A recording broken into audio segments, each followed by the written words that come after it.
యేసుక్రీస్తునామంలో మీకు అందరికీ వందములు. బైబిల్‌లో యెహెజ్కేలులో మరి ఇద్దరు స్త్రీల గురించి రాయబడటం జరిగింది. ఆ ఇద్దరు స్త్రీలు ఏంటంటే, వాళ్ళు వారి జీవితాల్ని పాడు చేసుకున్నారు.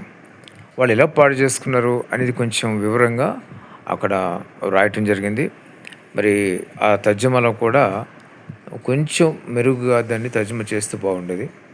అది ఎట్లా ఉందంటే చాలామందికి బైబిల్ అంటే ఇది ఒక బూతు పుస్తకము అని చెప్తూ ఉంటారు. ఎందుకు? అక్కడ వ్రాయబడిన అంశాన్ని బట్టి. అలాగ రాయబడకపోతే కనుక మరి జనాలకి ఎవరికి కూడా మరి తెలియదు. అంటే ఇటువంటి వాళ్ళు ఉంటారు అని కొంతమందికి భయం కలిగేలాగా అది మరి సందేశం అనేక మందికి పంపుతుంది. అంటే ఇటువంటి స్త్రీలు ఉంటారు. ఇటువంటి వ్యామోహం కలిగిన స్త్రీలు ఉంటారు. ఇటువంటి అపవిత్రమైన స్త్రీలు ఉంటారు అని తెలియబడటానికి అక్కడ తేటగా వ్రాయబడింది. దాన్ని చూసి అది ఒక పాపానికి మరి ఒక ఆధారం అనుకోవద్దు. తర్వాత దాని ద్వారా మేము కూడా ఇలాగ చేస్తే బాగుంటుంది అనుకుంటే కూడా మరి సాతాను ప్రేరణ తప్ప మరొకటి కాదు.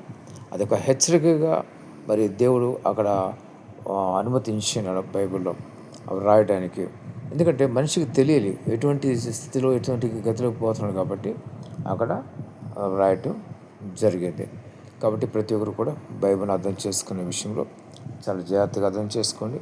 సాతాను కూడా కొన్నిసార్లు ఏం చేస్తాడంటే, మొదటగా మీరు బైబిల్ ధ్యానం చేసి ప్రార్థన చేసి, ప్రభువా ఇందులో నాకు అన్నీ విస్తృతపరచండి, మీ ఆత్మతో నింపి నాకు అవగాహన కలిగేయమని దేవుని అడగాలి. ఆ తర్వాత బైబిల్ని చదవండి. అప్పుడు పరిశుద్ధాత్మ దేవుడు మీకు అన్నీ కూడా బయలుపరుస్తాడు. అనేక మంది చాలా బైబిల్ని రకరకాలుగా మరి దాన్ని వక్రీకరించుకుంటారు. బైబిల్లో ఒక మాట ఉంటుంది, చంకనెత్తుకునే మాట ఉంటుంది. ఆ చంకనెత్తుకునే మాట దానికి ఆధారం కొంతమంది ఏమిటంటే, బైబిల్లో చంకనెత్తుకొని అని ఉంది కదా, అందుకనే నేను కూడా ఈ చంక అనే మాట వేరు, సంక అనే మాట వేరు. ఆ మాట దాన్ని ఆధారం చేసుకున్నప్పుడు బైబిల్లో ఉన్న మాటే కాబట్టి అని ఈ సంక అనే పదాన్ని మరి వాడుతూ ఉంటారు. అది చాలా పొరపాటు. బైబిల్తో దేన్ని కూడా పోల్చుకోవడానికి వీలేదు. బైబిల్ ఒక అద్దం లాంటిది, ఉన్నది ఉన్నట్టుగా జనాలకి చూపిస్తుంది. ఇటువంటి వారు ఉంటారు. ఇలా ఉండకూడదని చెప్పడానికి కొన్ని మరి పూర్తిగా మరి విడమర్చి రాయటం జరిగింది. ప్రతి ఒక్కరు జ్ఞాపకం చేసుకోండి, బైబిల్ చక్కగా అర్థం చేసుకోండి. పరిశుద్ధ గ్రంథం ఇది. పరిశుద్ధ గ్రంథం కాబట్టి అనేక మంది పరిశుద్ధి నడిపించడానికి వ్రాయబడిన గ్రంథము. ఇది ఒక అద్దం లాంటిది.